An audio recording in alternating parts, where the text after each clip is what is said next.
Welcome to the Straight Out of Home Video podcast, part of the Geeky Waffle Network.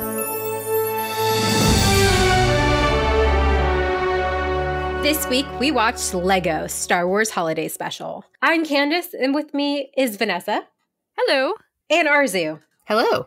Okay, so we're all Star Wars nerds, obviously. And Arzu and I were messaging each other, and I was like, how can I cover this on one of my podcasts?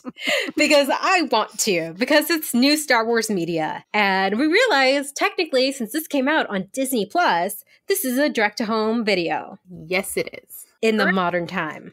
Because we were considering Candace Against the Universe, the Phineas and Ferb movie, as a direct-to-home video. So it's like, this counts too. And since Bree is not here, which of you would like to give a short summary of this movie? Oh, God. Arzu, I would give that to you. Okay, so it's sometime after the events of The Rise of Skywalker. They're getting ready to celebrate Life Day, which is not Christmas. But basically Christmas. It's basically Christmas because there is a tree and lights and not turkey. But so they're getting ready to do that with Chewie and his family. And Rey is trying to teach Finn to be a Jedi, which is super cool. So cool. But then she realizes she's not being a very good teacher and her sacred texts aren't telling her anything. But one of them does say that if she goes to this temple, it'll give her, quote unquote, the key to the future. So she's like, that sounds helpful. And then she goes and realizes it's a literal key to like a time portal that can take her to significant moments from the first 6 movies. Let's be real. So yeah, this is just the movies, really. Just the movies. Like, it sort of knows to hone in on the main characters. And she basically does. She doesn't even end up with Wedge Antilles. It's always, the main characters. It's all Jedis. It's all Jedi. Jedis. True, but there's no, I don't know, Sifo Dyas doesn't pop up. You know what I mean?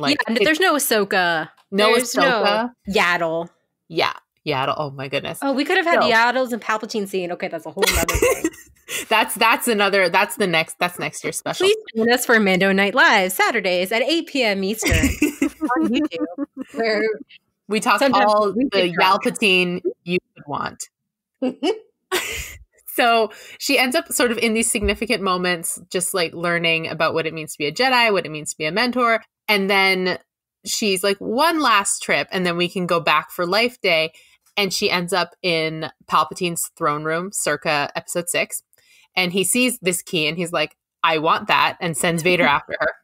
So then the two of them, Vader and Rey, start hopping through time, collecting people as they go. And then Vader gets the key from her, and Sidious is like, we're going to use this to not destroy the galaxy, to rule the galaxy. And hijinks ensue. Yes, it's just hijinks, which is great. And I would just like to say, I put this on Twitter, but Star Wars, the Lego Star Wars Holiday Special is a better version of Harry Potter and the Cursed Child. I said it. It's okay, out there. No. Yeah, but you can't even judge that because Cursed Child isn't even part of the Harry Potter universe. So don't even, we can't even say that. It's supposed to be canon. No, I know. I understand that. I'm just But Vanessa rejects This it. isn't canon either. Star Wars Legos is not canon. No, it's not canon. However, I feel like this was more a love note to all of Star Wars, but in Lego form. You know what? I was just on a larger view of the Force, a Star Wars podcast, and we talked about all things Star Wars Legos. And I literally said, Vanessa, this is a love letter to Star Wars yes, fans. Because you can, but you probably can't make all of the Star Wars movies into Lego Star Wars movies without, considerable amount of resources. So I think that this was just kind of their answer to that. And A Cursed Child is a fuck you to all the fans. Wow. Yeah. I said what I said. I saw it live and in person, and it's amazing live, but it's a script. It is it's a shit script. Live, and but the thing is, live, it's all carried on the strength of the actors. They are and released. the crew and the production. Yeah, and production value. Right, the people. Yeah, who are there. The people who make it happen. Not the script. The script is script. No. Okay, so let's stop harping on Harry Potter, even though it's so much fun to do now that we know she's a terrible human being. One more thing is that Harry Potter and the Cursed Child introduces a very bizarre, this is the child of this person plot, whereas this one takes out the bizarre, this is the child of this person plot, because there is no Rey Palpatine at all that comes up. So they take that out of the Lego special. I'm like, okay, good, because they could have played that for laughs, but they didn't. Yeah. This mostly like kind of ignored Rise of Skywalker, except the fact that it hinted that Finn is force sensitive, which I'm taking as canon. That's good. Yes. That's one of the good things we got what from are you that taking movie. as canon? That Finn will be trained as a Jedi. Oh, yeah. Okay. Yes. Yes. Because it's only like fine. hinted at. Yeah. No, and I think that's great. Honestly, like there were certain setups of this. So I will say that overall, all of this was like, you know, like I get it, and I think it was great. I was thrown off from the beginning because of Rey's voice. Oh, yeah. Most of the cast is not back. The only main actors who are back are Kelly Marie Tran as Rose, who got more lines than she did in all the sequel trilogy. She has lines in The Last Jedi. Like, she has significant lines in The Last Jedi. I don't. Okay, that's a whole nother thing. Right, but I don't care. Anthony Daniels is C-3PO and Billy Day Williams as Lando Calrissian. Also, there are a bunch of actors who are in the animated series, like Clone Wars, like the voice of Obi-Wan and Anakin played those characters. But other than that, I don't care about like originals playing the voice. Like, I don't mind if it's somebody different playing the voices. However, it was just so off that like it literally grated on my nerves every time she spoke. Oh my God, Vanessa. Yeah, no, it was really bad. I thought she did decent. No, I thought she did decent, but somebody said they thought it felt a little too strong. Like, she's trying so hard to do a Daisy Ridley impression that she kind of overshot it. That's possible too. Like, it was over the top no matter what it was. Like, I don't know what she was trying to do. I don't know if she was trying to do that, you know, that particular voice, or if it was just like she was trying to hide a particular accent, or if she just like thought this was the interpretation. Whatever it was too much. Vanessa, are you familiar with the Lego-verse, the Lego media? In general, or for Star Wars? Star Wars, any of the Lego stuff. I mean, yes, I've watched Lego movies. I haven't watched all Lego movies, and this actually was the first Star Wars one that I saw. Okay, because yeah, this is something they do, is like, these characters are very like exaggerated versions. No, and you know what? That's fine, but like, I don't know, there was just something about it that was just too much for me, and like it just took me out of it. That I was just like, no, like, because there were other times where that was the case too. Like, I think like Palpatine was obviously like that's not his voice, but I understood the kind of like comedic tone that they went with that. But yeah, with Rey, I had no idea what they were doing. I love Palpatine in Lego form. Yes. He is hilarious. I've watched the Freemakers, Adventures, I watched Story Tales, all that kind of stuff. I don't know if you have, Arzu. No, I've seen the Empire Strikes Out cartoon special. It's like 22 minutes. I've seen that, but I haven't seen the rest. Yeah, but he's always like that. He's like, gimme. He's like, I want this lightsaber. I love the whole like, you know, parody aspect of it. Like that is the great thing about Legos. But yeah, that was the thing. Rey didn't get that for me, but Palpatine was great just because it was the whole like, I don't know. One of my favorite things was like make with the fighty. I love that. Less the talkie and more of the fighty. It's just so childish. It was great. Yeah, so some of the scenes we see, the first one is we see the famous Dagobah, Yoda, and Luke scene where he's like, do or do not, there is no try. And Luke's like, why not? Trying's great. We need to be able to try things. And like Yoda's like, there's no participation trophies. That was also amazing. It's just like such a boomer response. There's no participation. No, but they created the participation trophies. Exactly. That's what I said again. Vanessa, get out of my brain. You're right. It's not our fault. Yeah. So they go through that. They go through Phantom Menace really quick. They're like, no, we're not doing that. But I do love that when they return the young Luke Skywalker, or not, sorry, Anakin Skywalker, and they like give him the milk. It's Luke. It's Luke. I'm sorry, I couldn't remember which one it was. But like when they return him with the milk, that was adorable. Okay, this running gag with the milk. Like, I first of all don't know where he's keeping it, but just that he keeps like, just in moments of stress or doubt or boredom, he's just pulling out a carton of milk while everybody else around him is doing stuff.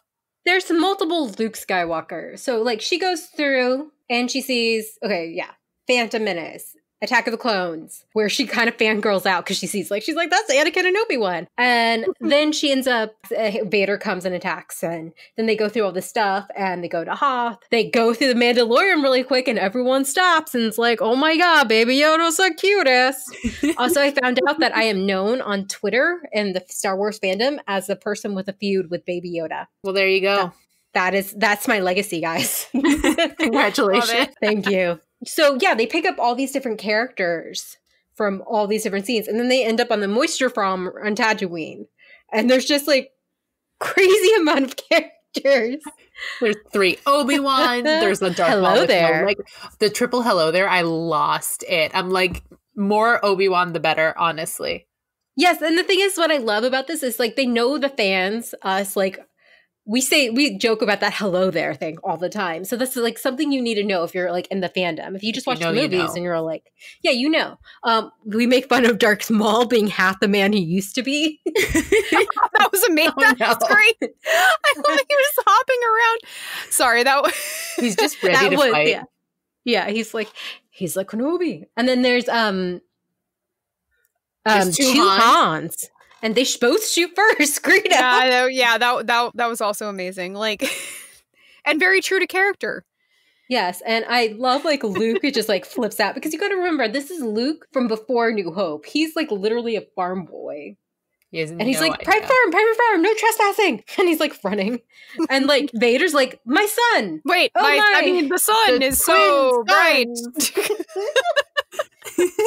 No, there were definitely a lot of good moments like that. I think that overall, like, if you are a very big Star Wars fan, then you understand this whole premise, because, like, obviously, like, one of your biggest dreams would be to just, like, go through all of the, you know, these like, really integral moments of the series. Yeah, and like, Rey goes to the trench with Luke on the Death Star and blows it up. That is iconic and, like, a moment we all remember from our childhoods watching. And she was there for it. Yep. And she fangirled out about that again. It was a lot. It was a lot of fangirling. Like, I get the spirit of the special, but I'm like, this is like, you need to relax, right? Like, you just saved the galaxy on your own merits. It's okay. She's like 20, Arzu. She's a lot of freak out. Okay, Vanessa, have you seen the holiday special? What? Like the 1978 one? Oh, no, I have not actually. Okay, yeah. Vanessa did not go through the Star Wars saga with me and Brie. Arzu, you've seen it, right? I've seen like chunks of it. I don't think I've seen the whole thing start to finish. Okay, but that's my plan this year. I have multiple times because as a child, I gave my mom my allowance so she could bid on eBay back in the day for a VHS copy of this, the 1978 holiday special. Amazing. That was the day as a child I realized movies could be bad. And that adults were not that valuable. I was like, maybe some adults aren't smarter than me. Because some adult made this. So I know. Something really interesting is this holiday, the Lego holiday special came out on the same day, November 17th, exactly 42 years after. Oh, that's cute. Well, there we go. Yeah, and salvaging the legacy. Yeah, and Life Day was mentioned in the very first episode of The Mandalorian, so we know it's canon in the actual Star Wars universe, which I thought was interesting. But like, why is it Christmas but not Christmas?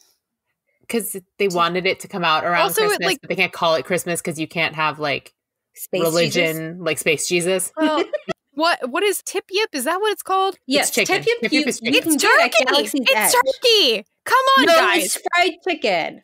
When you get Galaxy's Edge. When you get fried Endorian Tip Yip at Galaxy's Edge, yeah, it's like chicken. Okay, but that's not what they were serving. They were serving a freaking turkey. There's no poultry. chickens that big. There we go. It's poultry. It's some kind of bird, but it's not pork. It's not pork. No, it's not pork. Which I will say that like there's a special place in my heart for porks, and the Lego versions did not disappoint.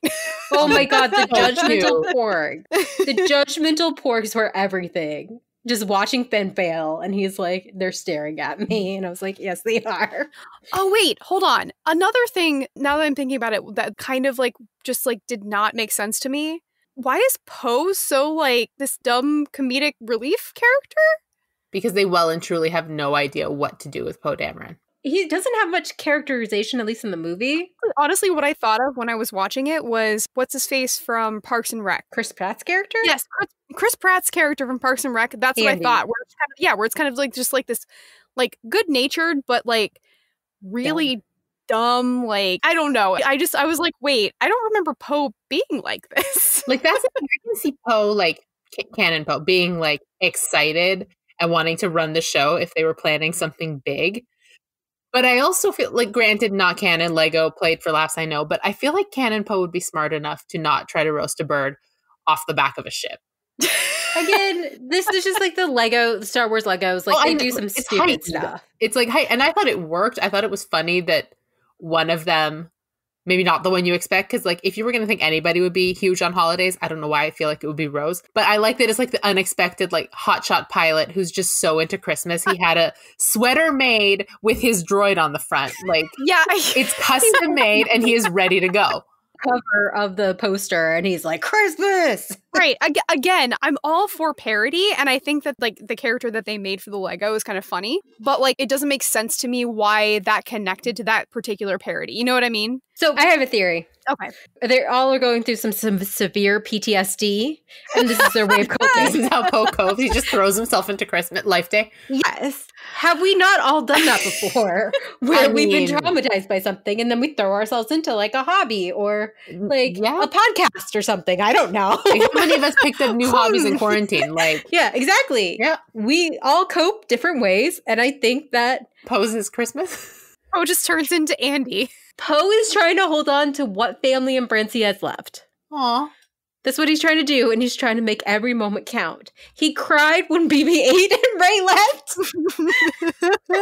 He cried multiple times in the movie. So soft. I love it. Okay, so Vader steals the key, and Rey is left with a New Hope loop in the temple. And again, he has his milk again.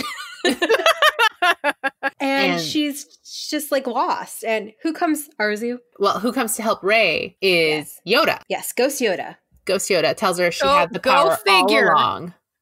Yeah, I was like, what, is she going to like click her heels or something? Yeah. Yes. There's no the power place rules like the friends we made along the way. Which is literally the lesson of the special. I know. And the thing is, though, he does say something interesting. He's like, oh, you saw my failure with Luke. And he also says, like, look, the master and apprentices, they're also friends. And I'm like, Yoda, those are attachments. What are you saying? Maybe he's reassessed the Jedi stance on attachments, because I think they took things too far. That's like, yeah, well, I mean, everyone's dead, so I guess he had some time to be guilty about that. He had some time to think it over, and he's like, maybe we should embrace the fact that, like, attachments happen, and we shouldn't punish them. Maybe so then the next guy doesn't murder a bunch of kids. Wow. Look at Anakin and Obi-Wan, which I think is a really good example of this, is like they are, like it or not, attached to each other. Mm-hmm. But because they have this no attachment thing that they preach all the time, they have no healthy way to process this, no healthy way to sort of deal with that attachment, with the attachment they have for the women they love. Like, they don't know how to, there's no system in place to teach them how to process this in a healthy way. So it kind of goes to the point where Obi-Wan is just not paying attention to the giant red flag that Anakin's waving. Mm-hmm. And things go from bad to worse in the space of a week. So I think attachments and recognizing them as attachments and recognizing how to, I guess, deal with them in a healthy manner is a good thing, actually. We're meant to connect with people. Like, just humans in general are meant to connect with people. So if you don't have that, then you're going to do something probably completely inhumane. Maybe it is something where it's like, okay, you're dedicating yourself to a larger cause. But, like the Jedi are supposed to. But it could very easily go the other direction. Yeah, and Rey couldn't learn that from books. She realizes, she was ignoring Ben, and that was putting doubt into him, thinking that it's his fault that she can't teach. So Rey and Luke, with the power of friendship and the Force, are able to create a new key. Lot. I didn't even notice that because they're Legos. It's not for Candace. It's weird. Like, no couple in the sequel trilogy holds hands for very long. Rey and Luke held hands a lot longer.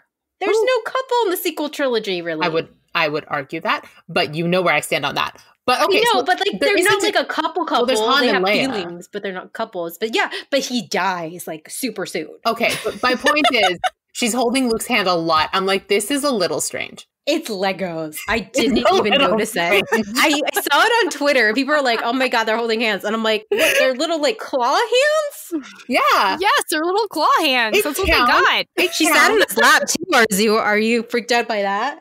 I'm just saying, I think the Lego people ship Rey and Luke and needed No, a they way to don't. process this. Okay, you need to stop thinking every boy brick and girl brick go together. I'm They're your kidding. friends. For all I we just thought know, it was that Luke funny. is like 14 or something. No, it's like, it can't be that much sooner. Like him standing up on the hill, I thought that was like, the day before he goes off looking for Obi-Wan, but I could be wrong. Yeah. I have a feeling he does that a lot because he's super dramatic. He didn't have milk that time. That's true. That's true. Okay, I take He's a back what I grown said about boy. Rey and Luke, but I do still think it's funny. Oh, Arzu. So after Palps gets the key from Vader, he decides to go in the future. I've been so good. I made it 25 minutes. So proud of you. So Arzu, take it over. Oh. What happened? When Palpatine gets the key, he's like, let's go to the future and see where I'm at. I don't know, maybe like 30 years from now. You know what's happening 30 years from now? Kylo Ren's the Supreme Leader 30 years from now. So they wind up in his like closet in his room, watching him like air guitar with no shirt on. And then Hux walks in and he's all flustered because honestly, if he wasn't a Lego brick, relatable. And he gets all flustered. The Hux and Kylo fans are probably freaking out. God. Like Kylex Twitter was having the best day. And honestly, you know what? I'm happy for them.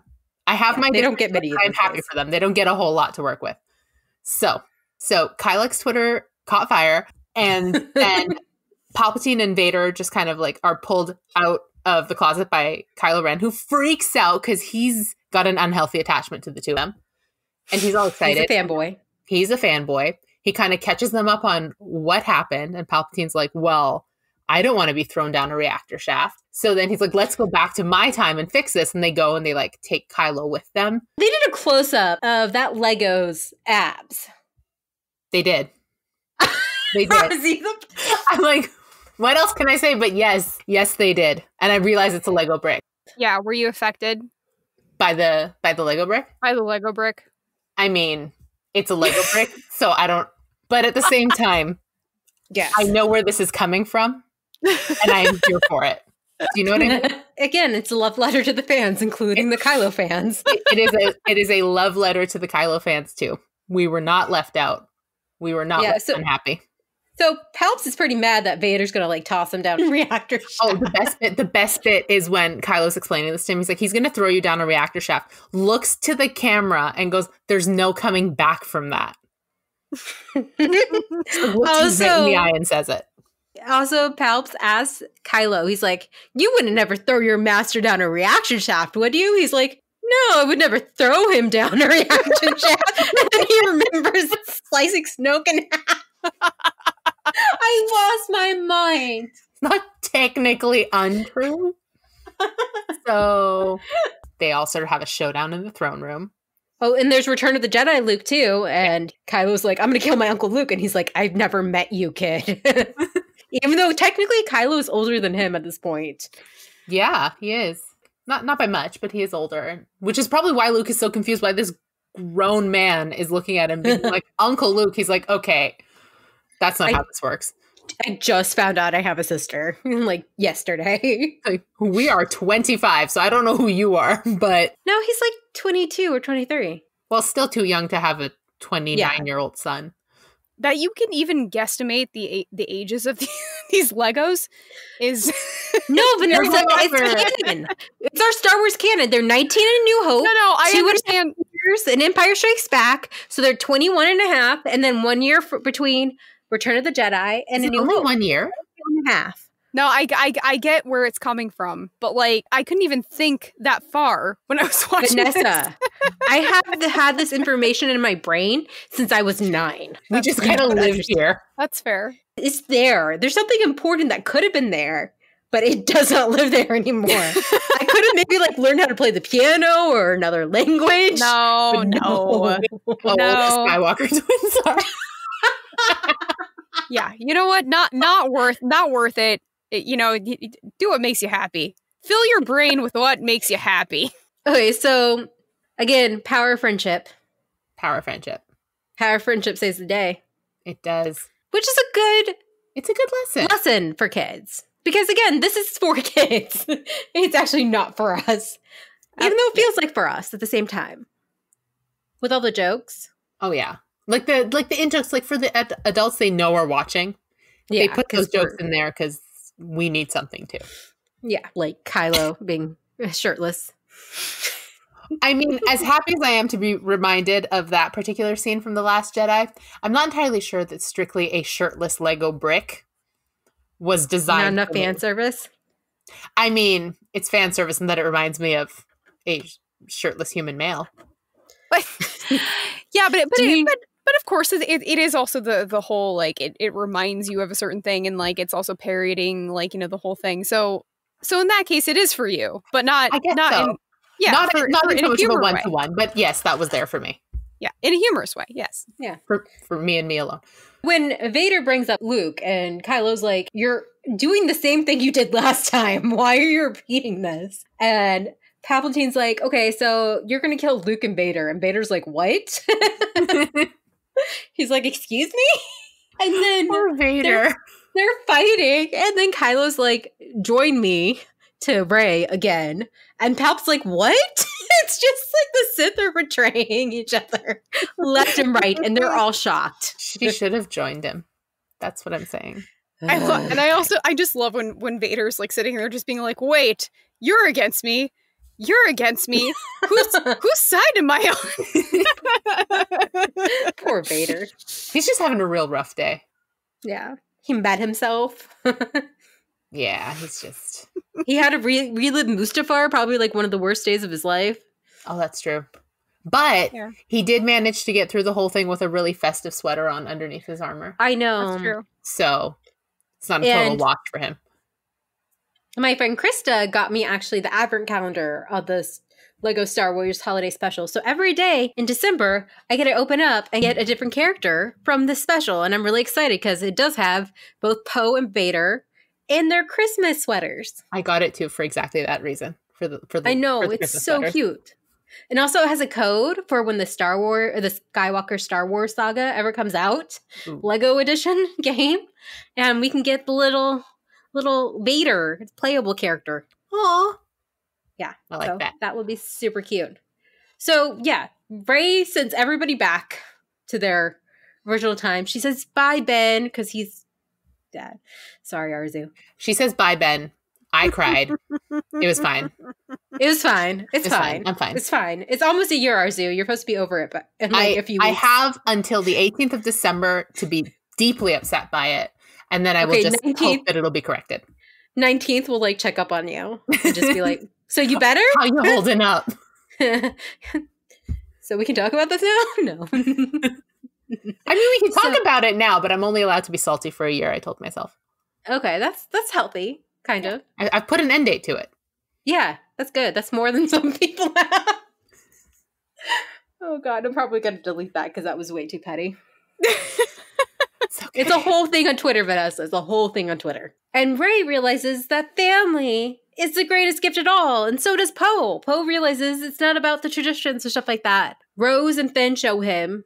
Although I will say, during Poe's like spiral into what a disaster his party turned into, he just delivers the best line that this is a bigger disaster than Jar Jar Binks' Senate speech. Like, that was a deep cut, Poe.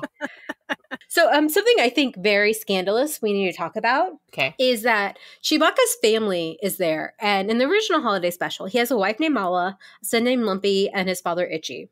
So Maz Kanata comes by and says Chewie's her boyfriend. And then they're like running around and frolicking around the Falcon. And that's like right in front of like Mala, if that's Mala. I'm pretty sure that's Mala because there's the same number of Wookiees as he has in the holiday special, like family-wise. Oh my God, Chewie. So Mala's right there, and Chewie's running around with his girlfriend, and what gives Chewie? Like, I know you're grieving. I know you just lost your human family, but that is no excuse for this kind of behavior. And also, like, how much do you see your wife, actually? Like, you should be, like, at least better behaved on the holidays. You would think. Okay, and when I saw Itchy, his father, I got really scared, Arzu. Do you know why? What? Oh, because of... Wait, you tell me why. Because I was scared he was going to find a VR thing and watch some face porn. Just like cap it in a holiday special. What? That's it. Do you have any idea? I thought that's what it was, but I'm like, what if I bring that up? And she's like, no, God. I'm like, God, you okay, have such no, a it just made it weird. Wait, what? Okay, so the 1978 holiday special is pretty much just a bunch of like Wookiees yelling at each other and them watching media on other devices. And they watched porn? Grandpa does. Kind of. So he has this like kind of VR thing. And this human woman comes on and she's like, I'm your dream. I'm your fantasy. And she's like, oh, we are excited, aren't we? And he's like, oh. And then she like sings this like sexy song to him. Oh, God. He's like, oh. And we're like, so this Wookiee is attracted to human females for one. And two, he's doing this in the living room. Grandpa's got no restraint. Well, the whole being attracted to human females, like whatever, you know, I am sure that there's a lot of interspecies couples, right? Kate and Hera, there you Twi'lek and human. Yeah. But if this is porn and he's watching it in the living room, I mean, you know, well, you know what? Maybe Wookiees just have a different culture than we do. Maybe it's not taboo at all. Yeah, maybe we shouldn't kink shame him. Yeah. But at the same time, it's Life Day. Put the devices down. Spend some time with your family. Like, maybe that's the bigger problem here. Because they might have the bigger problem. That's the bigger problem for America. Well, there you go. I'm trying to we have something to learn from these Wookiees in 1978. It's the holidays, you put the device down, you spend your time with your loved ones, and you maybe don't watch porn in the living room. Unless that's what unless that's your do. culture. But even then, not during a celebration, just because you need to be spending time with each other. Can't argue with that. Oh, I just wanted to shout out the moment where, again, Lego, Luke, and Ray are holding hands, and they get the crystals all together. That music gave me chills. Where they have that original theme, they kind of like slow it down, but like make it super dramatic. It's just beautiful. It gave me chills, and I was like, "This is Star Wars Legos. It's not supposed to move me like this." It was moving though. I thought that was like it was surprising. I think it just kind of be like straight comedy, I guess. Yeah, but it was surprisingly moving, which I guess is a good thing for a holiday special. Definitely. Okay, so what was everyone's favorite part? I mean, for me, again, it was just ridiculous Palpatine just being like, no, I am the ruler. Fighty, fighty. Like, that's like all of that. So Emperor is over supreme leader, right? He's like got a board out and he's like, this is how it goes. And his a total like emotional like realization at the end where he's just like, I can change. And then he just like disappears into nothingness. Oh, Arzu and I just did a podcast about how redemption equals death so many times. He wanted to make it onto that list, so he had to redeem himself as he was dying because he's like, wait, I need them to talk about me. The whole thing of it just being like about the mug is like, this actually was a really thoughtful gift. Oh yeah, Vader gives him a mug that says like Galaxy's greatest emperor. Yeah, he's like, I'm the only one. That's actually a joke from the Freemakers Avenger that everyone gives him that mug on Empire Day. And he's like, what, was there a sale? So actually Vader says, I went to every store on Batuu, which is the Galaxy Edge planet. So I really wonder if they're going to start selling that mug. I would love that. Disney. Also, they need to sell the Pose BB-8 sweater. Yes. Yeah. Also, the Death Star one was also cool, but I'm sure they have that somewhere. Yeah, I have a Vader and I have an R2-D2 ugly sweater. I have an R2-D2 one. I could use another one. Yeah, I could definitely get a BB-8 one, even though I have absolutely no place to go next month. It'll be there for you in future times where we can wear it actually do stuff. You can wear it on the Mando Night Live finale. Yeah, there you go. That'll be close enough. Very, very true. Very true. Oh, okay. Yeah, I got to get that. Or Baby Yoda ugly sweater. I don't know. I'll figure it out. Yeah, the Palps was great. I liked the multiple Obi-Wans that we got throughout the timeline. Like the jump from like, I'm so bored. I'm so bored. It's like, focus, Obi-Wan. And then they like jump immediately to Anakin being like, ugh. And Obi-Wan's like, focus, Anakin. I'm like, aw, you grew up. He had to grow up. Had to grow up so fast. My baby. Grew up so fast. But yeah, I liked that part. Yeah. Yeah, I just like seeing like Rey, Poe, Finn, and Rose and Chewie, like them like in a little makeshift family kind of thing, which is we didn't really get, like it was alluded to, but I missed wasn't them. really shown. No, it wasn't. We were just told a lot that they're a family, but we never actually saw it. But we saw that here, which is nice. Yeah, I love Rose is like a little sister to Poe, making fun of him, and like Finn's just trying to hold his family together. I could say something about Rey, but I'm not going to bag on her anymore. Oh my God, Vanessa, you're being such a bitch about this. That's the thing. I love Rey. I love Rey, and that's kind of why I'm so pissed about this. But whatever. I'm just like shook by this. I'm like, you spent like 10 minutes talking about this poor voice actress. Vanessa's not done. She's coming I'm back not sure for how more. right. Again, I'm not sure how she was directed. It probably like made sense somehow in some way, but like I just couldn't stand it. Okay. I don't even know what to say. Me either. I feel so bad. Poor Rey. So like I said before, I'm apparently known as Baby Yoda News. So do you guys think like he made sure he was in this movie? Because he was not in Rise of Skywalker. And he did not like that. Yeah. And he made sure that like everybody was looking at him. When they renegotiated his season 2 contract, he's like, I need to be in the holiday special or I walk. Yes. He's like, or I roll. I hover away. I waddle away. I waddle away. That must be it. Because, yeah. And then he's like, I must also be in the trailer so everyone can make a big deal about me. And I must be the center of attention. Yes, at least for 1 minute. And he's like, we can do that, I guess. But he didn't want to be pulled into the larger action because that was just too many days on set. Yeah, no, he wanted a very prominent cameo. You know, Baby Yoda is really going the way of like the overpaid, overhyped actor. Yeah, he's going to be a Bruce Willis type soon. Just feed him lines and an earpiece. Did not know that. He doesn't really have lines. You haven't watched the latest episode. He made some oohing and awe like noises. I'm so sorry. You're right. That's he's a more that's active different. participant this season. Yes, he was doing like electrical work on today's episode. He's being fed. He's being fed his actions. Like, okay, now you must move your. Actually, hand. he was literally doing that. Do that. He's like, don't put the red one together. No, don't do that. And he's like, do that? Messing it up on purpose. Yes, exactly. Just trouble. It was sweet. It was cute. It put me in a good mood. I highly recommend it if you're a Star Wars fan and you want to feel like some holiday goodness. I think I watched it 3 times in 2 days. Like it was. Me too. Yeah, it was enjoyable. It was. Fun. And I highly recommend Joy Tales and the Freemaker Adventures if you like don't want to watch something too serious and you can kind of just like have it on. Like I've watched all those things like whenever I get sick, which luckily hasn't been that often this year, knock on wood. Yeah, or if I just feel down, they're like my comfort things. So highly recommend because again, the Lego people love Star Wars. The people who they have working on this love Star Wars. Yes, that like truly shows. Yes. And they do some deep cuts. They like know things about us. And I was like, this is made by fans. Jar Jar Binks' Senate speech. Exactly.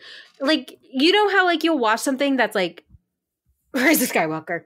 And it's made by someone who just like briefly knows the lore, you know, like has a Cliff Notes version. Somebody who kind of knows the lore, and then somebody who is only interested in things that are nostalgic and relevant to them and not the story as a whole. Yeah, not as fans as a whole. Yeah, just saying. We only have a few more weeks to harp about this. We just get it all out now. Get it all out now during our Star Wars holiday special episode. But yeah, so yeah, this is highly recommended Star Wars fans. Highly recommended for kids all around. Even if you don't have kids, watch it. It's fun. For the young and the young at heart. Exactly. We could all use some holiday joy this horrible, horrible year. Okay, on that downer note. What? Holiday joy is not a downer note. Well, I said on this horrible year. Yeah, That's but true. everybody knows it's a horrible year, so it's fine. But this is the source of joy in a horrible year. Yeah, you're not adding anything to it. You're just stating a fact. You're Okay, trying to thank make you. their year better, Candace. Okay.